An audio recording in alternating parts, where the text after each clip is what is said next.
Ladies and gentlemen, AERA's President, Jeannie Oakes.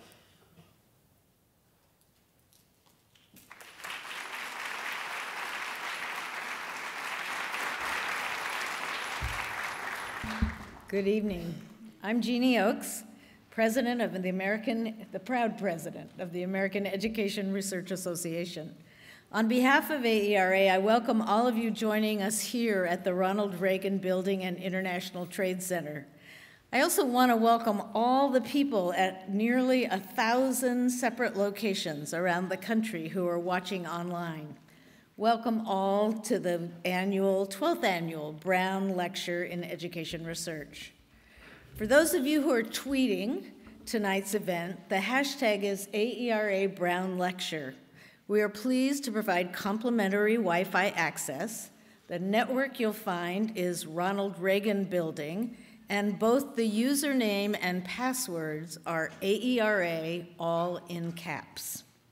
Now, I just want to say, though, that out of courtesy to our speaker and all of our guests, we ask that everyone please silence their cell phones. For those of you who may be unfamiliar with AERA, the association was founded in 1916. AERA is the largest national scientific and scholarly society dedicated to advancing knowledge about education, encouraging scholarly inquiry related to education, and to promote the use of research to actually improve education and serve the public good. We publish the top-ranked scholarly journals in the field, and we also strive to make trusted knowledge widely accessible to diverse public and policy communities. So let me take this opportunity to invite all of you to attend AERA's 2016 annual meeting here in Washington, D.C. this coming April. Because 2016 is our centennial year, we wanted to be in the nation's capital and to reaffirm our commitment to public engagement. The meeting theme this year is Public Scholarship to Educate Diverse Democracies. The meeting theme, in many respects, captures the purpose of the Brown Lecture. As with this gathering, the annual meeting will provide a prime opportunity for education researchers to lift up and enhance their role as public scholars, contributing to public understanding and policy debates in increasingly diverse democracies, both in the United States and around the world. In 2004, AERA inaugurated what has become known around the country as the Brown Lecture. The lecture commemorates the U.S. Supreme Court's landmark decision in Brown v. Board of Education. But it also acknowledges that even 50-plus years ago, that the best and boldest social scientists were bringing innovative ideas and methods to understand the persistent problems of racial injustice in our society. And we continue that work today. The Brown Lecture is an important reminder of the important role that research can play in advancing education justice. And each year, a distinguished scholar, notable for producing significant research related to educational equity, delivers the Brown Lecture. And you have a real treat in store for you tonight. Tonight's lecture would not be possible without the generous support of the 13 Friends of the Brown Lecture, and I would like to acknowledge them and their generosity. They include, it's an impressive list, the American Anthropological Association, American Institutes for Research, the American Political Science Association, the American Sociological Association, the American Statistical Association, Arizona State's Mary Lou Fulton Teachers College, the Association for the Study of Higher Education, ETS, George Washington University's Graduate School of Education and Human Development, SAGE Publications, the Spencer Foundation, my own University of California, Los Angeles, Graduate School of Education and Information Studies, and its wonderful dean, Marcelo Suarez Orozco. And finally, the University of Maryland, College Park, College of Education. Thank you, all of our friends, for your continued commitment and support. I'd also like to thank and acknowledge the Brown Lecture Selection Committee. The committee was chaired by Estella Bensamin.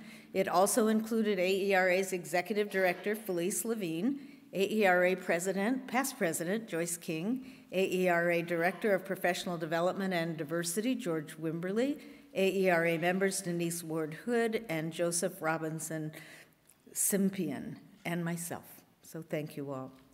And now I invite Kofi Lomote, Professor of Education Leadership at Western Carolina University, to introduce this year's Distinguished Brown Lecturer. Dr. Lomote is chair of AERA Social Justice Action Committee and also chairs the selection committee for the 2016 lecture. Kofi?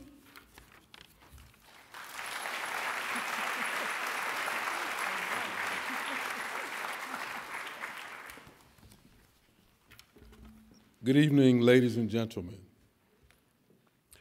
As chair of AERA's Social Justice Action Committee, I am honored to introduce our 2015 Brown Lecturer.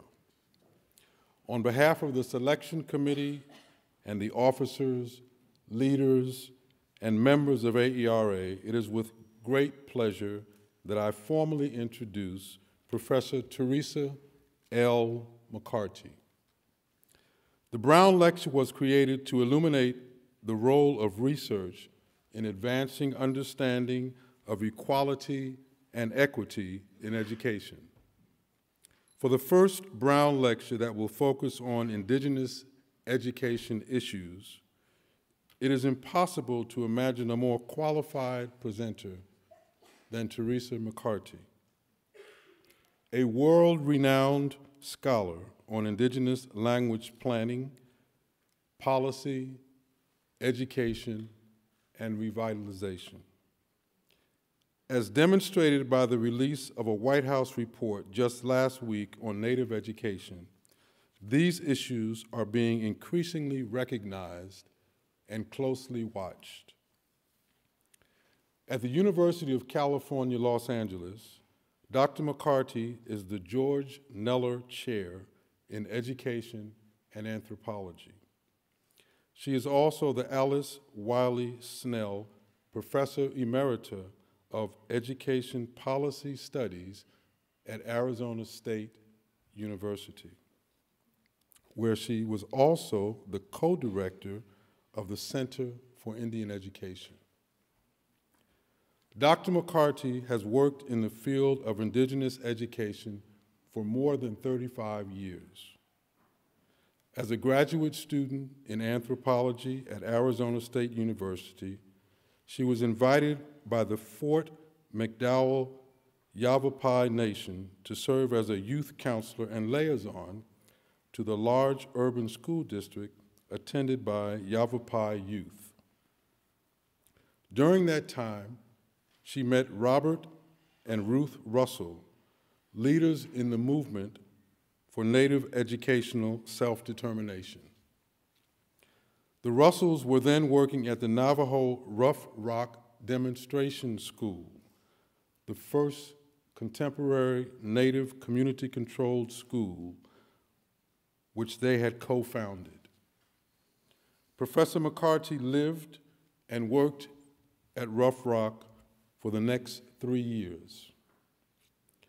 As she explains this early work, while the focus was on creating inclusive curriculum, the deeper meaning was the right of Indigenous people to control their children's education, a right that had long been denied. These early community-based projects inspired a lifelong passion to work alongside Indigenous educators in their social justice efforts. Since that time, Dr. McCarty has continued to work with Navajo and other Indigenous communities in the U.S. and throughout the world.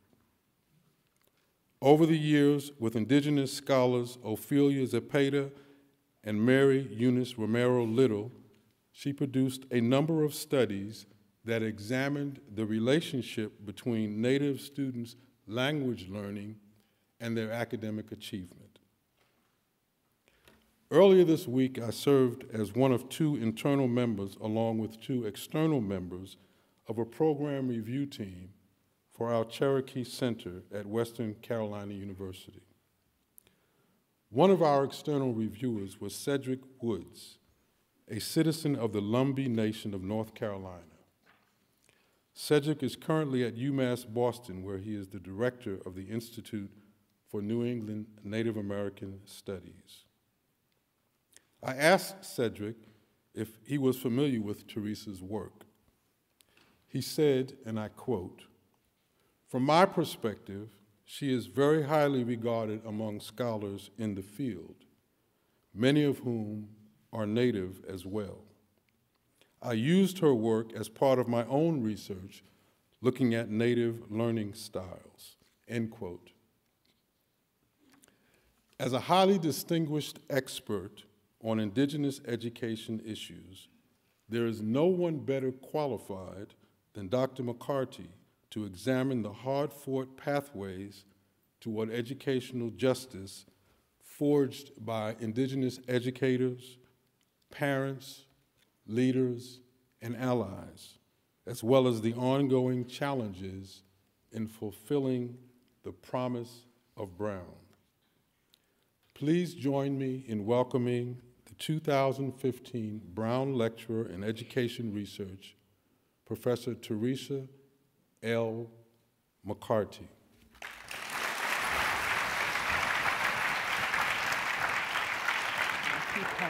Thank you so much.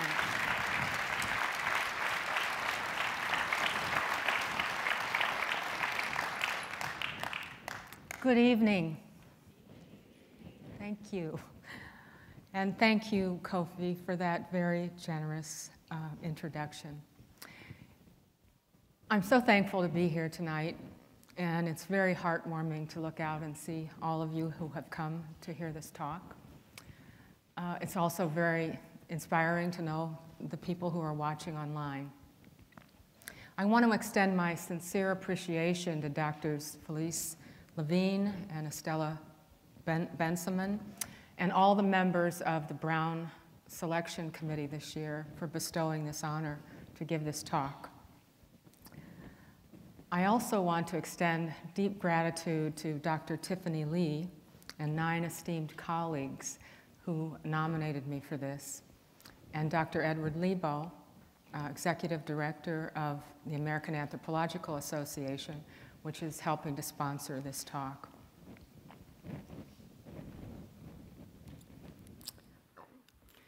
No one does this work alone, and in the Indigenous communities with whom I've been privileged to work, one always introduces oneself through one's kin relations. So I want to introduce to you and express my profound gratitude to my family members who've traveled from our hometown of Columbus, Ohio, to be here tonight. My sisters, Julie McCarty and Valerie Musey, Valerie's husband, George Musey, and their beautiful daughter, Casma Rose. Would you stand up, please?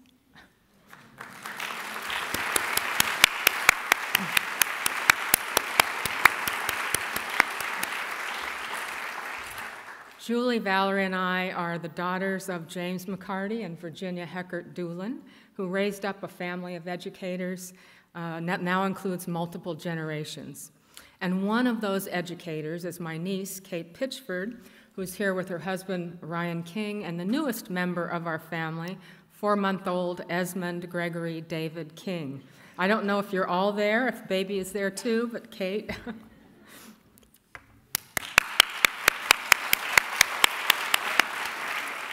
And to other family members who could not be here, but I believe are live streaming from home, coast to coast. Thank you for your support. I send a special greeting of appreciation to my wonderful husband, John Martin, with whom I celebrated 30 amazing years of marriage just 4 days ago. Thank you. I want to recognize another person who's like a family member, and that's Dr. Charles Monty Russell, Director of the U.S. Bureau of Indian Education, who I believe is in the audience tonight. Monty, are you out there?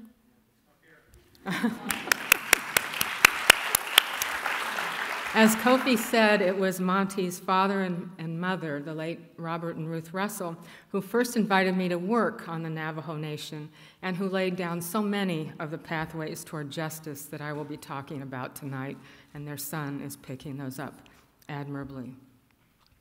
And to my UCLA, ASU, and University of Arizona families who are live streaming, greetings and thanks so much for all your support.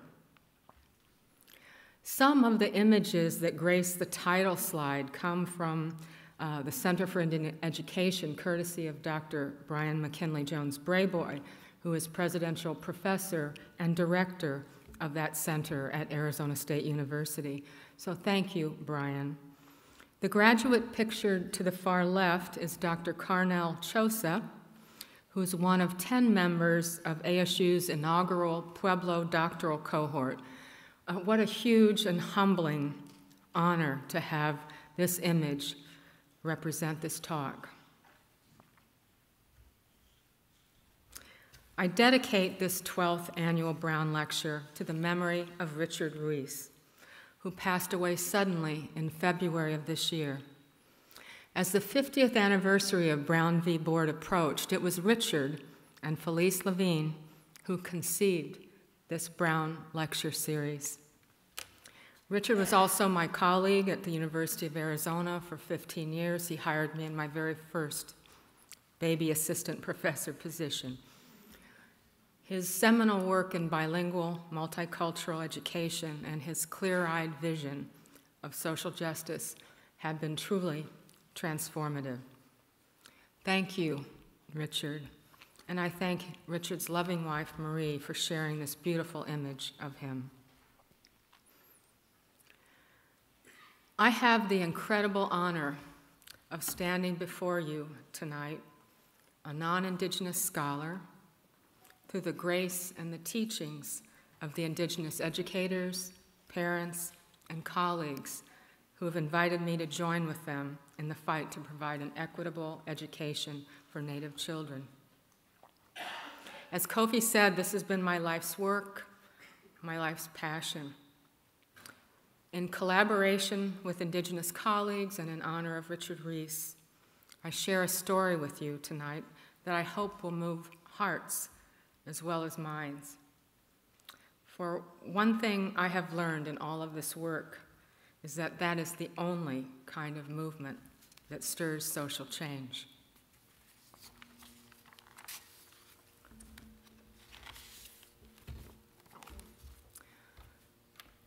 I begin with place. This place that we gathered here occupy, the traditional homelands of Algonquian, Iroquoian, Siouan, and Siouan-speaking peoples who have stewarded these lands and waterways for millennia and who are still here. In their book, Power and Place, Yankton Dakota scholar Vine Deloria Jr. and Yuchi Muskoke scholar Daniel Wildcat make the point that place is not just where one finds oneself. Place is imbued with history, with humanity, with power, the complex relationships and interactions that make us who we are. There is a place southeast of here, near the mouth of Chesapeake Bay, that is called, in the language of the Powhatan people, whose aboriginal lands extended over 6,000 square miles of this coastal plain, Kickaton. In English, this place is known as Hampton, Virginia.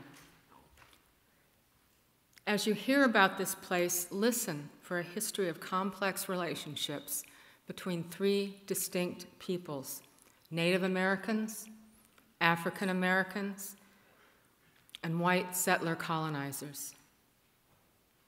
Hampton sits not far from the first settler emplacement on Powhatan lands, Jamestown, where centuries later a plantation would give way to the site of the first Southern reading of the Emancipation Proclamation. There, in 1868, Samuel Chapman Armstrong, son of white missionaries, founded the Hampton Normal and Agricultural Institute, an industrial training and teacher preparatory school for African Americans. Education at Hampton combined a gendered curriculum with relentless lessons in racial hierarchy suffused with puritanical evangelism.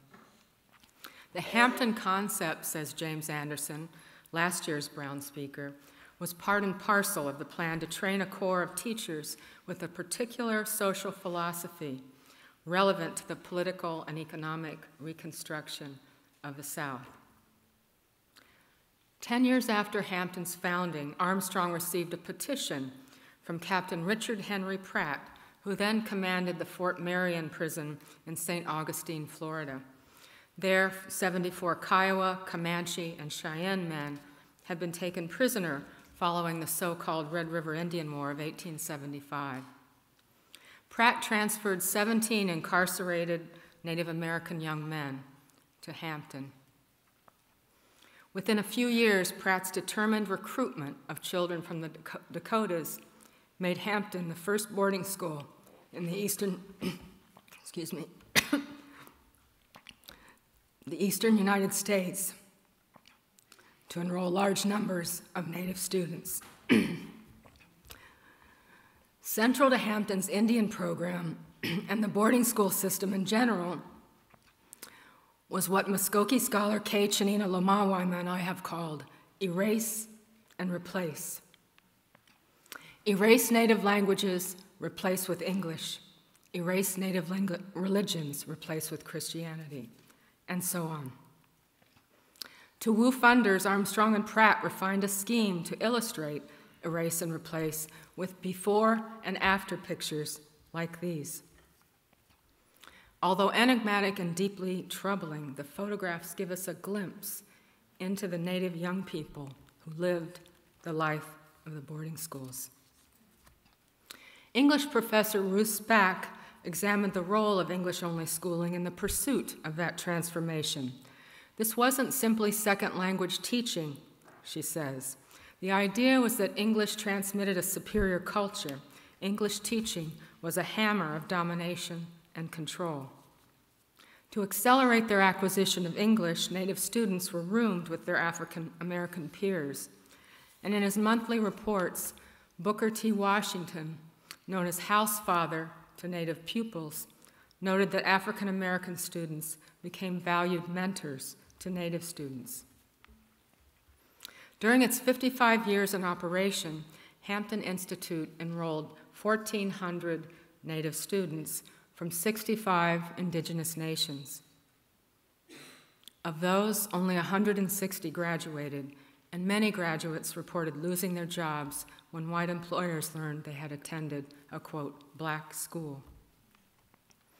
Hampton's Native American program closed in 1923 after Congress failed to reappropriate its funding on the grounds that the school encouraged racial mingling. But its racial ideology formed the template for the government's common course of study for Indian schools for decades to come. I open with this account of place, of Hampton, because it situates the 1954 Brown ruling in a complex, multiracial, multi-ethnic history of people, power, and privilege within the nexus of the settler colonial state. It also places language squarely within larger struggles for equity and justice. In commemorating Brown's significance in those struggles, I believe we have much to learn by positioning them within the multiple dimensions of colonization, accommodation, resistance, and contestation over land, language, culture, and education that construct this place we call the United States of America. These are not simple binary accounts of native white or black-white struggles. As the Hampton story shows, the reality is much more complex. That complexity and its meaning within the Brown legacy is the theme of my talk. So, tonight I reconsider the Brown legacy in light of research, policy, and practice in Indigenous education. Key to this analysis is an understanding of the distinct status of Native American peoples, whose inherent sovereignty predates but is also recognized in the U.S. Constitution, myriad treaties, legislation, and case law. Native peoples in the United States include more than 560 indigenous nations and indigenous Hawaiians. They speak 170 languages. Racial inequality is clearly central to any experience of indigenous education, Hampton providing case in point. But equally important is the status of Native Americans as originary peoples with a distinct government-to-government relationship with the federal government. At the heart of this talk is a core argument in Brown that equality of education opportunity is a prerequisite so that any child may reasonably be expected to succeed. Both premise and promise, this driving argument gives title to my talk. In the narrative that follows, I draw upon social science research to trace the pathways of indigenous individuals, groups, and communities in the quest for education, equality, and equity. This quest, I submit, has always been firmly centered on tribal sovereignty and self-determination. In many cases, the pathways of Native people have run parallel to those of African Americans, women, immigrants, and others. Sometimes the pathways have intertwined with others. Sometimes the pathways have diverged.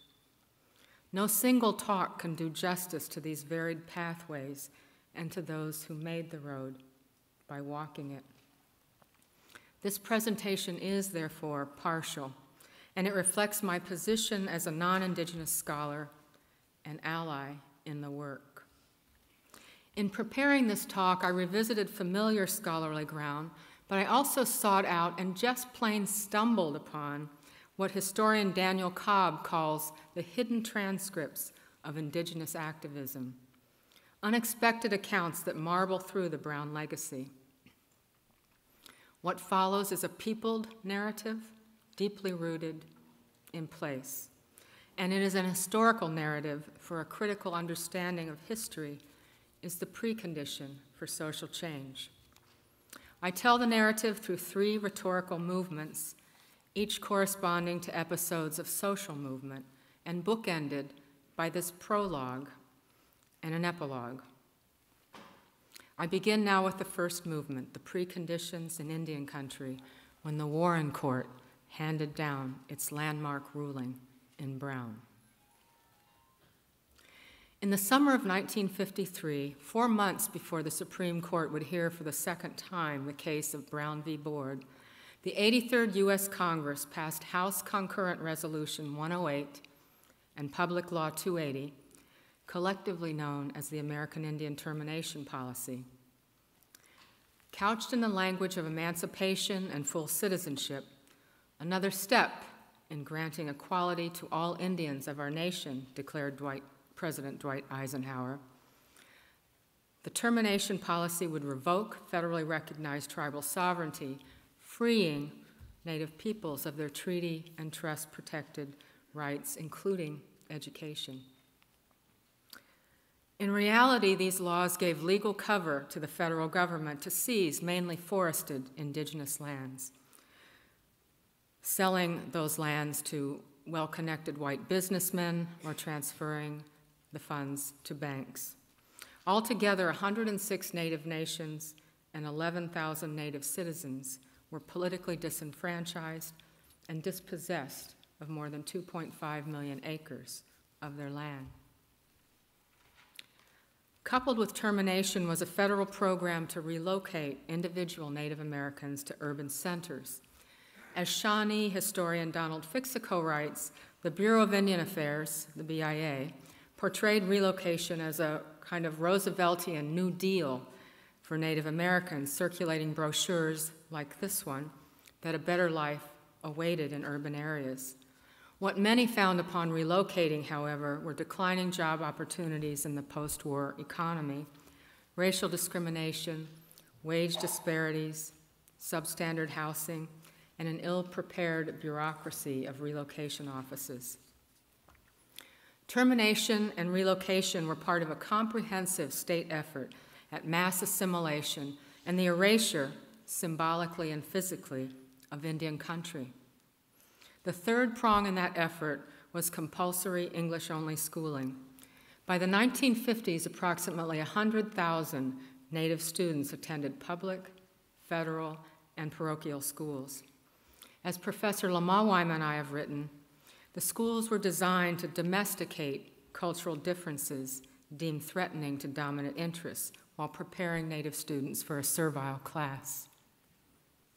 Government-issued textbooks at the time, for example, featured such titles as Shoe Repairing Dictionary, Please Fill the Tank, I'm a Good Citizen, and please look at the text in that latter book.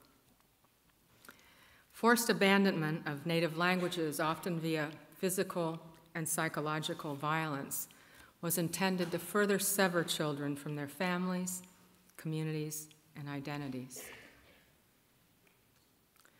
Thus, as Chief Justice Earl Warren proclaimed the court's unanimous opinion that the separate but equal doctrine has no place in public education, the colonial project to forcibly separate and assimilate Native peoples continued unabated. Many of us working in the field know this story well, yet this historical reading is deceptively reductive. Native American history is commonly presented as the history of Native-white relations, a historical reading that aligns well with dominant race and class interests. But let us shift the frame of reference. If we proceed instead from the standpoint of Native-Native relations, both within Native communities and among diverse Native nations, a more complex picture emerges.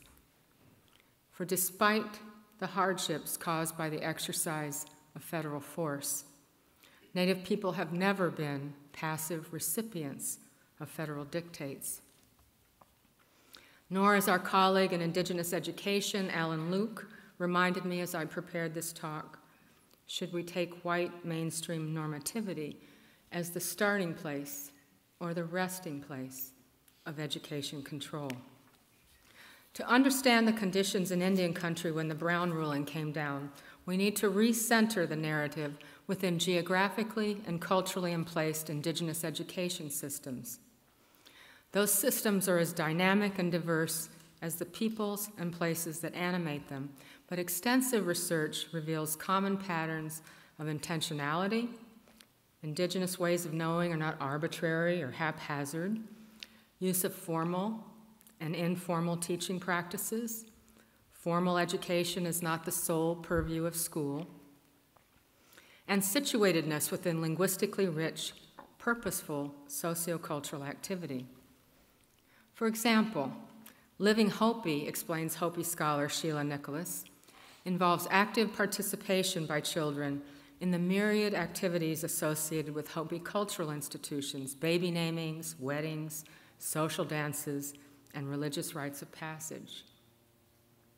Through these social and cultural processes, contemporary Hopi youth acquire a collective and personal understanding of the purpose and the meaning of the Hopi way, she says. The late Yupiaq scholar A. Oscar Kawagli describes situated applications of science and technology that enable Alaska Native peoples to survive and thrive in the circumpolar north by learning to ask the right questions, use extensive observation, apply data to explain natural phenomena, and use local resources to develop technology. The point here is that Native children brought and bring these habits of mind, body, and spirit to school.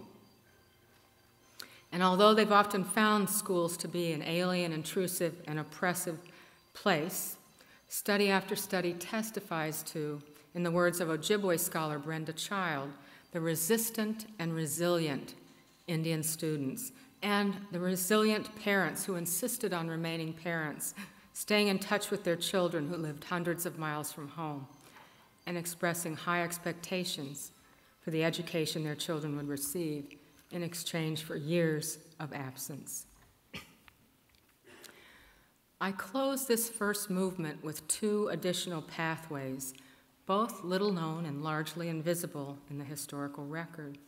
that help us understand the preconditions in Indian country at the time of the Brown ruling. These two sets of pathways reveal historical interconnections between Native Americans and African Americans in the Brown legacy, and the resistance and resilience of students and their teachers. For illuminating the first set of pathways, I extend my deep gratitude to Khalil Johnson of Yale University for sharing early drafts of his brilliant dissertation, Our Black Teachers. A well-documented, if unforeseen, consequence of Brown was the dislocation of thousands of African American teachers in the wake of massive white resistance to school integration and the simultaneous dismantling of Black community-run schools in the South. Between 1954 and 1964, nearly 40,000 African American teachers lost their jobs. These scars that Brown inadvertently created, writes James Anderson, constitute Brown's troubled legacy, debts that cannot be repaid.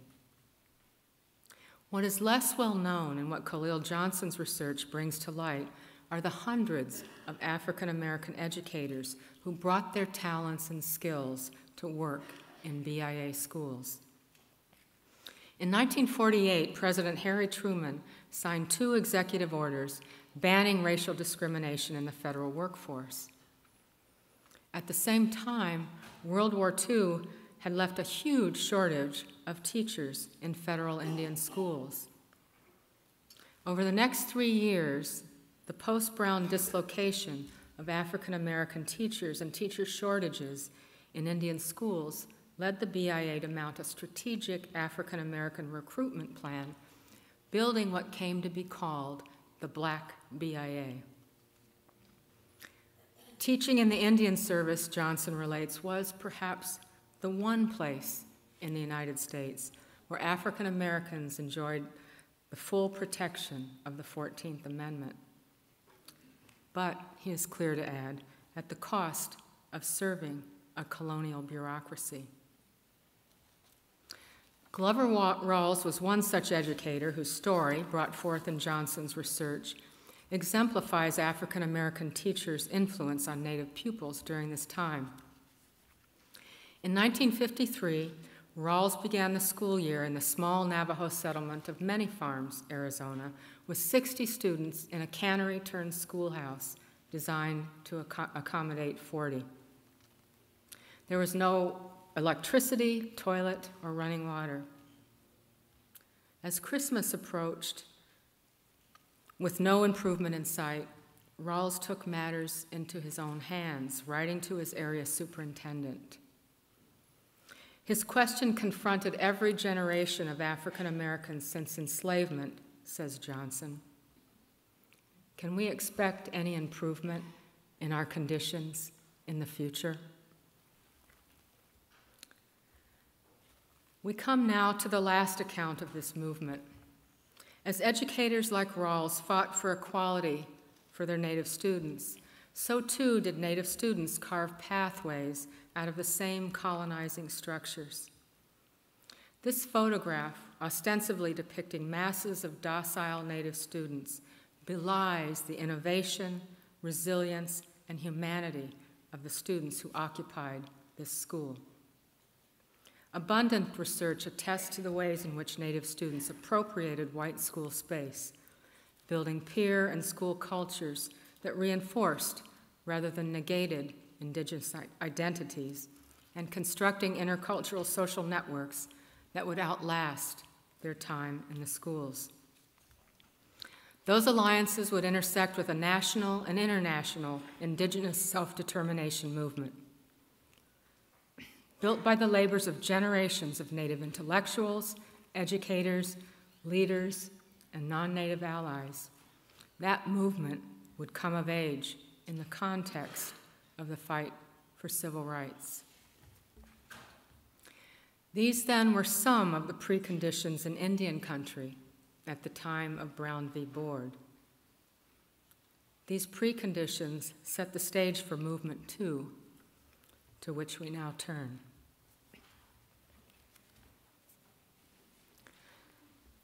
And they said, "Can you come home? We have a job for you here."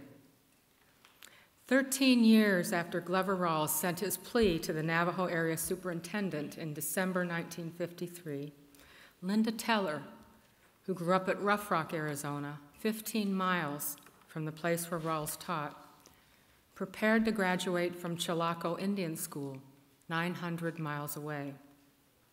In an oral history interview with me undertaken to document the innovative Navajo community-controlled school at Rough Rock, Linda relayed how the advent of the school literally redirected her life's path.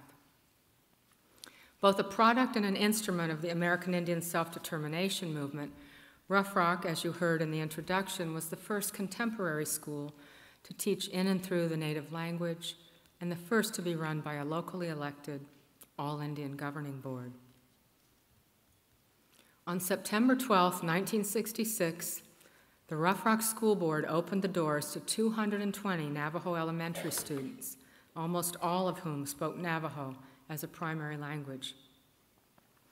Linda Teller, whose boarding school education had steered her toward employment hundreds of miles from home, was hired as a bilingual teaching assistant at the new school, one of the community's many young people called home to a career in education, unimaginable just a few years before.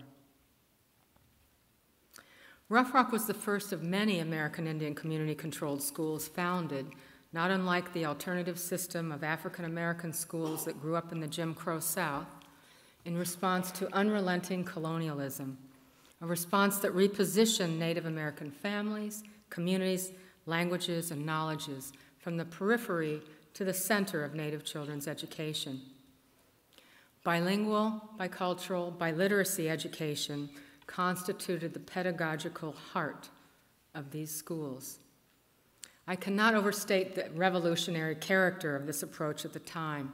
People were shocked when we suggested using Navajo language, recalled Agnes Dodge Home, a Navajo educator who, with her husband Wayne Home, co-founded the acclaimed Navajo bilingual program at nearby Rock Point, Arizona. In a 1996 oral history interview with me, Agnes Holmes cited racialized ideologies of English superiority that echo from Hampton to the present day. Nobody ever suggested using Navajo in the school to learn. School is to learn English. Indigenous educators well understood that the radical pedagogy upon which they embarked, teaching Native children to read in their mother tongue first, though a practice unquestioned for children from dominant language backgrounds, would be subject to intense government surveillance. They armed themselves with data. The most extensive early database on Native American bilingual education comes from Rock Point, where longitudinal research by the Holmes showed that Navajo-speaking children who learned to read first in Navajo outperformed comparable children in English-only programs on standardized tests, discriminatory as those tests are for children from non-dominant backgrounds. Rock Point students' academic gains, moreover, were cumulative, indicating the benefits of long-term, late-exit bilingual education. And of course, these students had the benefit of becoming literate in their mother tongue while gaining greater self-confidence and cultural pride. But educational outcomes are only one piece of a larger self-determination project. As we saw in the Hampton example, decisions about the language of instruction are never neutral. They call into question who will teach, what will be taught, how it will be taught, in essence, who will control the schools. We grew up with the school, recounted my late colleague at Rough Rock, Galena Sells Dick, describing the widely shared experience whereby Native teaching assistants gain access to the higher education opportunities that would move them into teaching and leadership positions formerly held by whites.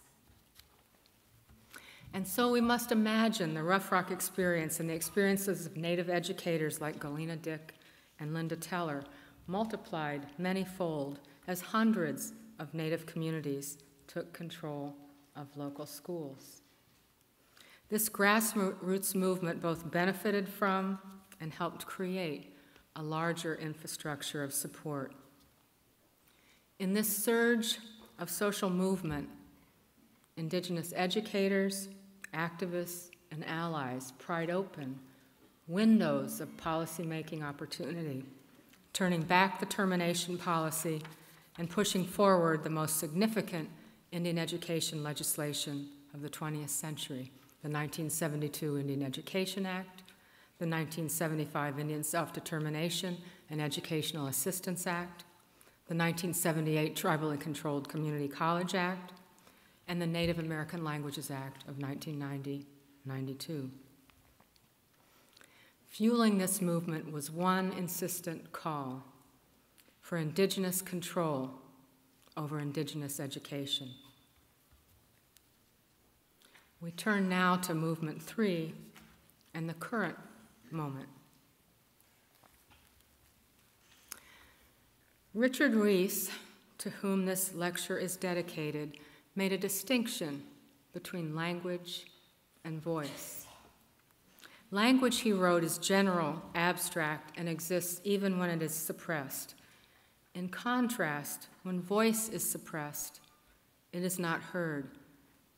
It does not exist. To deny people their language, Richard maintained, as in colonial schooling, is to be sure to deny them voice. But to allow them their language is not necessarily to allow them voice. Indeed, Richard instructed, this may be the most evil form of colonialism because everyone, even the colonizers, recognizes it as just the opposite. Richard equated voice with agency, the power to act, and he was adamant that empowerment is not a gift from those in power to those out, but is people realizing their own power such that individual voices can be joined, he said, to affect social action on behalf of the community. Richard Reese's call for voice is ever more urgent in the current policy moment when students' accomplishments are measured by high-stakes English-only tests, when the word bilingual has been purged from federal education policy, when textbook companies rewrite the violent history of African enslavement as immigration for the purpose of work, and when, even as the nation's schools grow increasingly diverse, many states disallow students and teachers their language as a resource for learning. Studies in Indigenous education reinforce a large body of education research showing that this high-stakes environment creates pressures to, quote, teach to the test, crowding out what becomes positioned as low-stakes subject matter, native language and culture instruction, even in Indigenous community schools. There's no evidence that these high-stakes standardizing regimes have alleviated enduring education disparities and considerable evidence of their harm. Drawing on a 2011 database of National Assessment of Education Progress, NAEP, reading and mathematics scores for 19,000 Native students in 3,900 schools, Lumbee scholar Brian McKinley Jones Brayboy and Maori scholar Margaret Maka show that over the 13-year period corresponding to the lifespan of the 2001 No Child Left Behind Act, the so-called Achievement Act has widened in almost every area. Further, these researchers report just 51% of all American Indian and Alaska Native students graduate from high school, compared with 80% of white students, and fewer than 10% of Native high school graduates complete a college degree. As one indicator of how deep these disparities run, the 2011 data reveal that of more than 10,000 Native American eighth graders surveyed, almost two-thirds, 63%, reported never talking to a school counselor about classes for high school or future plans. It is under such conditions that we should, in Richard Reese's words, devise strategies by which we can take advantage of the transformative possibilities that exist even in the worst cases.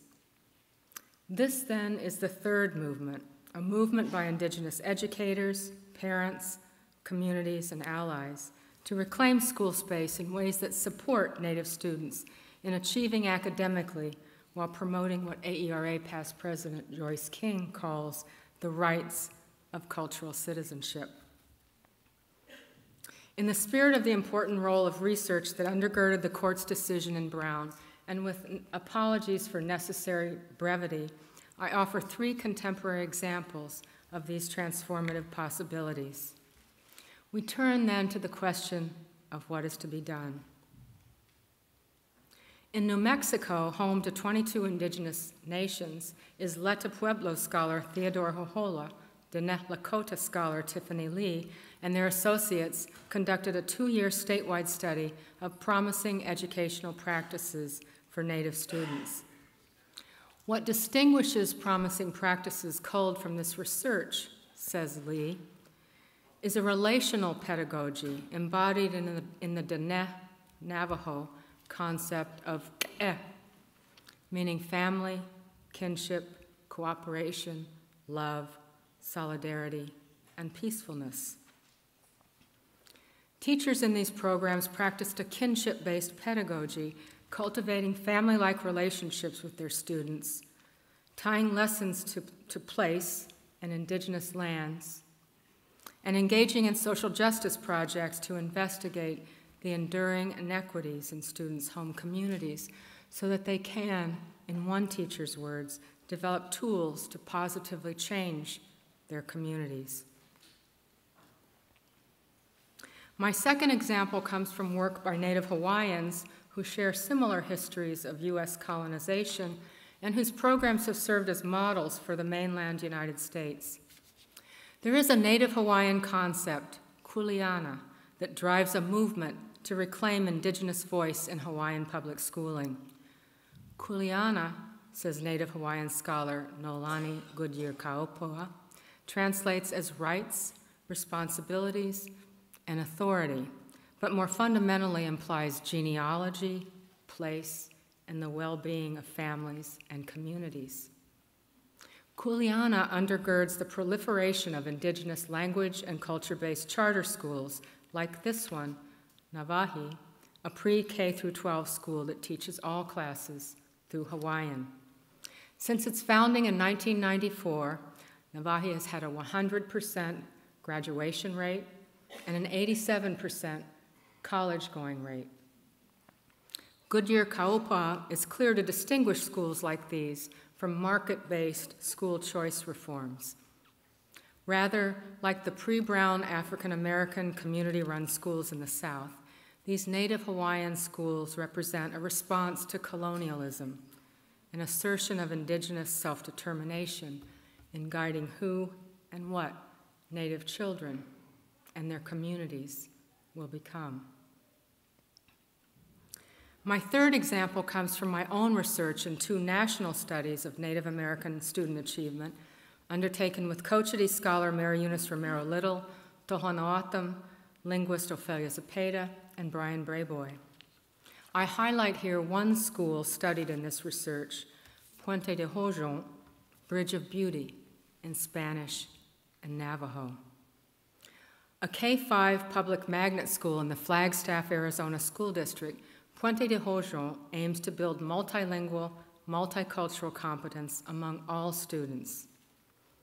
To do this, the school offers a Spanish-English dual language program and a Navajo language revitalization program for Native American students learning Navajo as a second heritage language. The 2 parallel programs grew out of the expressed desires of Mexican American, Native American, and Anglo-American parents in the community who sought an educational alternative to Arizona's otherwise English-only school system. And as you see in this slide, parent engagement is a key program feature and a reason for this school's success. In its 14 years of operation, Puente de Hojon has remained accountable to its community while simultaneously ranking among the top 4 performing schools in the district on English state-mandated tests. And of course, these students are getting something extra. They're becoming bilingual and biliterate, citizens of the world, while gaining cultural citizenship as well. What binds these 3 examples together? Well, all share what Richard Reese called a language as resource orientation. Each is a response to local conditions, histories, and desires that links children's academic development tangibly with their ability to both learn from and contribute to the well-being of their communities. Educators and parents in these schools understand that sameness, uniformity of approach, does not equate with fairness. So, for example, having equal access to a common core elides the question of whose common core, whose languages, knowledges, and voices are included, and which knowledges, languages, and community futures are placed at risk. These education projects take seriously the promise that any child may be expected to succeed, understanding that not every child succeeds through the same experiences or measures, and that definitions of success themselves are race, class, and power linked.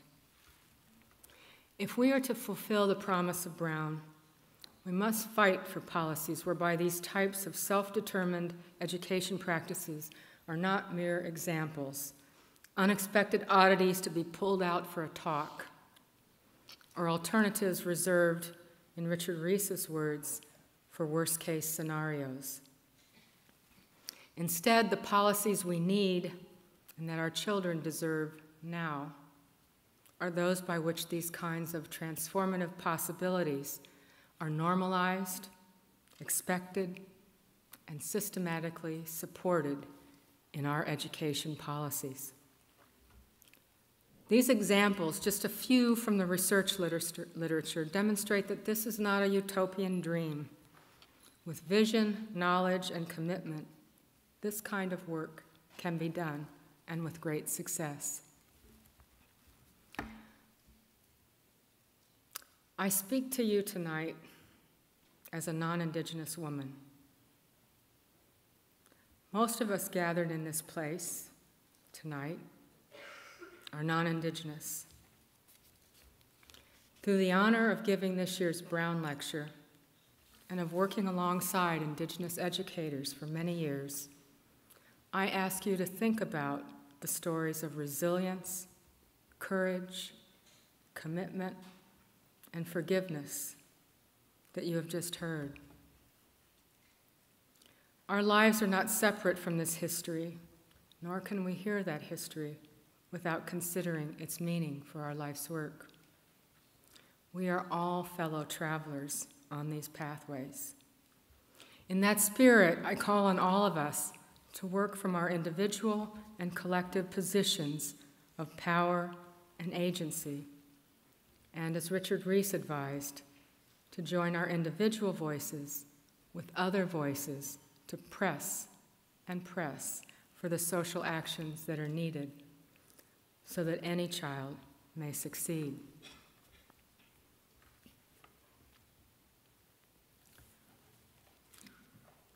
In these 3 movements, I've walked through the symbolic and material pathways toward justice forged by Indigenous individuals, communities, and non-Indigenous allies, and the dynamic interactions of multiple peoples in time and place. We come now to a final hidden transcript, a powerful story, yet a little-known link in the Brown legacy that brings the prior movements full circle. We rejoin our narrative where it began in the year 1923, when Hampton Institute, under pressure that had encouraged racial mingling, shuttered its Indian program. As Hampton's last Native student prepared to graduate, On the other side of the continent, in a California town called Big Pine, near the Nevada border, a 15-year-old Paiute, Numu, girl named Alice Piper and 6 of her peers sought admission to the newly constructed Big Pine Public School. Local school trustees denied the children admission, citing this section of California's school law.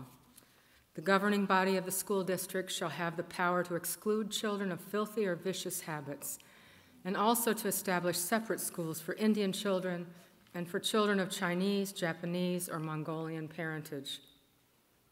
When such separate schools are established, Indian children and children of Chinese, Japanese, or Mongolian parentage must not be admitted to any other school. The Paiute family sued, with Alice Piper named as lead plaintiff. On June 2, 1924, the California Supreme Court ruled in favor of the plaintiffs, arguing that denial to children whose parents, as well as themselves, are citizens of the United States, admittance to the common schools solely on the basis of color or racial difference is a violation of the 14th Amendment of the Constitution of the United States. 23 years later, in 1947, Piper v. Big Pine School District of Inyo County would be invoked in the successful anti-segregation suit filed on behalf of Mexican-American plaintiffs in another California case, Mendez v. Westminster, which, as Louise Moll's 2009 Brown Lecture showed, constituted a major legal victory for education equality, sharing a lineage with Brown. But Piper complicates that lineage, for the California Supreme Court made clear that its ruling was guided by the plaintiff's status as non-reservation, non-treaty Indians. They were, quote, children of tax-paying Indians, said the court, and the district had not established a separate school as stipulated in California's school law. Now, here is the catch and what defines Indigenous experiences as unique. The Big Pine Reservation was established not by treaty, but by a land exchange act between the federal government and the city of Los Angeles. Had Alice Piper and her peers been, quote, treaty Indians, their tribal status would have made moot the claim of racial discrimination. The Piper ruling thus did not directly challenge the separate but equal doctrine that 30 years later Brown would bring down. Yet Piper brings us face front with the enduring coloniality of Indigenous struggles for equality and justice, even as it illuminates the ways in which Indigenous struggles have intertwined with those of Asian Americans, African Americans, Mexican Americans, and others. I want to publicly thank Native American Studies scholar Nicole Blaylock for bringing the Alice Piper story to light in a recently published article. And for assistance with clarification and accuracy on this case, I'm very grateful to Pamela Jones, who is the superintendent of the Big Pine Unified School District in Inyo County, California. Today, more than half the students who attend Big Pine Public School are Native American. On June 2nd, 2014, 90 years after the Piper ruling and 60 years after the historic achievement in Brown, the Big Pine tribe of the Owens Valley and the Big Pine School District unveiled a life-size statue in the image of Alice Piper. It stands today outside the school she and her peers fought to attend, testimony to the pathways forged against great odds by many people in many places, and Paiute people in this place, in the ongoing quest to fulfill the promise of Brown.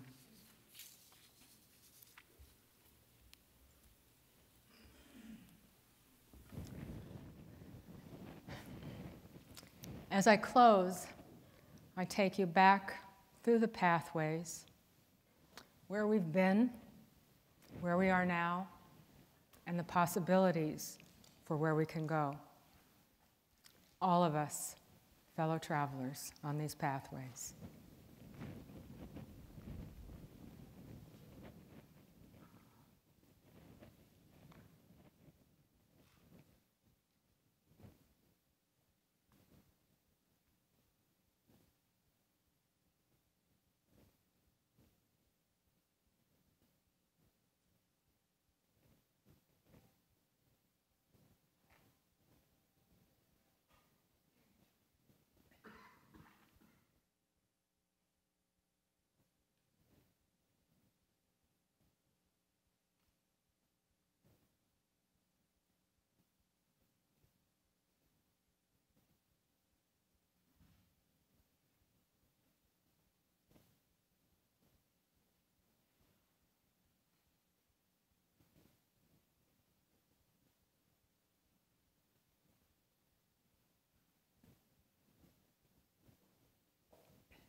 Thank you so much. Yeah, in Navajo.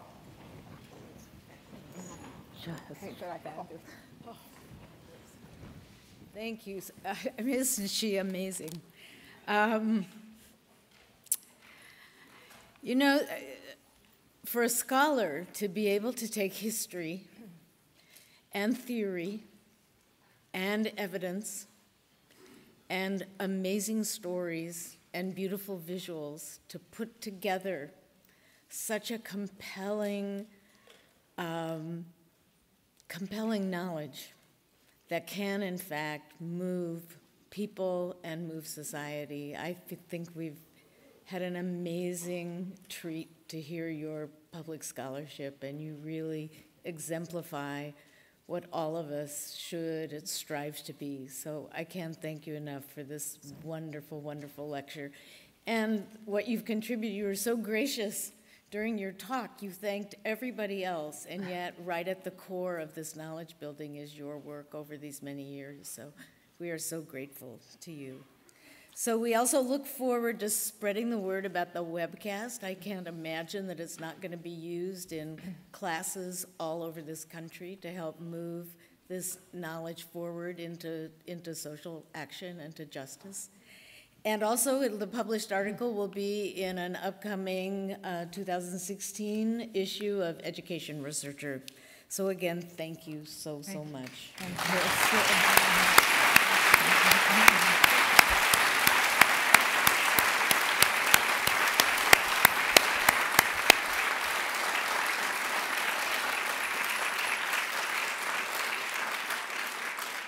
So we hope that you'll all plan to attend next year's Brown Lecture, which will be held, and mark your calendars, on October 20th, 2016.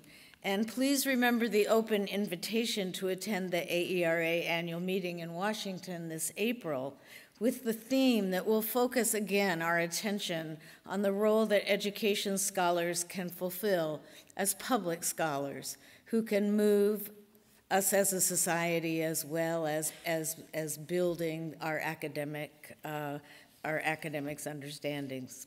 So thank you all for joining us at this important lecture. We invite you to please sign the guest book in the foyer, which we will give to Terry as a remembrance of this special education. And now we all invite you to the reception in the foyer, right outside the auditorium, and to enjoy the evening in the glow of this poignant and inspiring talk. So thank you very much.